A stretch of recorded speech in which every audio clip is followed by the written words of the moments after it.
First, we drag the geometry tool to the box and open it. As you can see, the geometry is already done. But concerning how it was done, we created a new sketch in the XY plane and sketched a circle of 2 millimeter diameter and extruded for 100 millimeters. For creating the array of fins, we had to use the pattern based on the first geometry, the first fin, using different types of patterns, linear, circular, or rectangular. And as for the domain, we created a new sketch in the XY plane and put its dimension and then extruded for 130 millimeters. In the end, we combined all the parts, the fins and the domain, into one component and made sure to consider the domain as a fluid.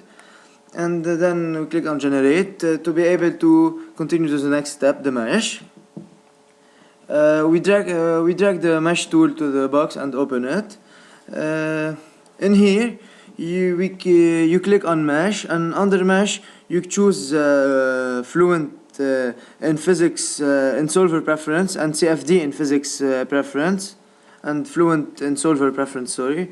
And under sizing, we can alter in the parameters shown here to get a better mesh. And once we choose the parameter, we click on update, and then we check for the skewness, and under statistics, as you can see, it's 0.87, which is good. And as for the orthogonality, it is 0.99, the maximum value, which is also good.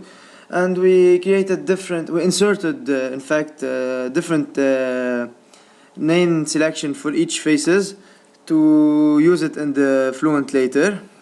And here we see the mesh on the fin wall. Now moving to the next step, the fluent. We drag the fluent tool to the box and open it. In models, we had to turn on the energy equation and choose K epsilon realizable in viscous. Then moving to the boundary condition, and in the face created in the previous step, mesh, we can now give to each of the faces a certain boundary condition. Let's take an example. For example, in here, the base wall, we gave it a temperature of 600 Kelvin. As for the inlet face, we gave the air a inlet velocity of 0.5 meter per second and the temperature of 250 Kelvin. Once all the boundary conditions of all the faces are given, we go and initialize our problem, of course after having selected coupled scheme and second order upwind for the momentum, turbulent, and energy equations. Then we choose the number of iteration and press on calculate, and we wait till the calculation or our solution converges. Once our solution has converged, we go to reports where we can select between the mass flow rate and total heat transfer rate for each of the phase created. And here the fin walls indicates to a 39.84 watts of heat transfer rate on the fin walls.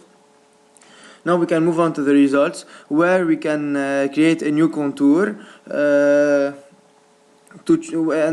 we choose a certain parameter. And here we're gonna choose temperature, and where we can see the temperature distribution on different location that we select under location selector, as we're doing now.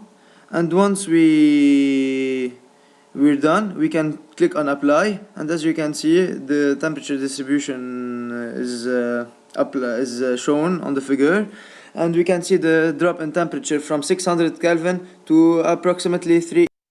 In the end, the project was all about underlining the importance of the positioning of the fins, where the fins in a staggered positioning scored a better and higher heat transfer rate than an aligned positioning, 39.88 watt to a 35.21 watt.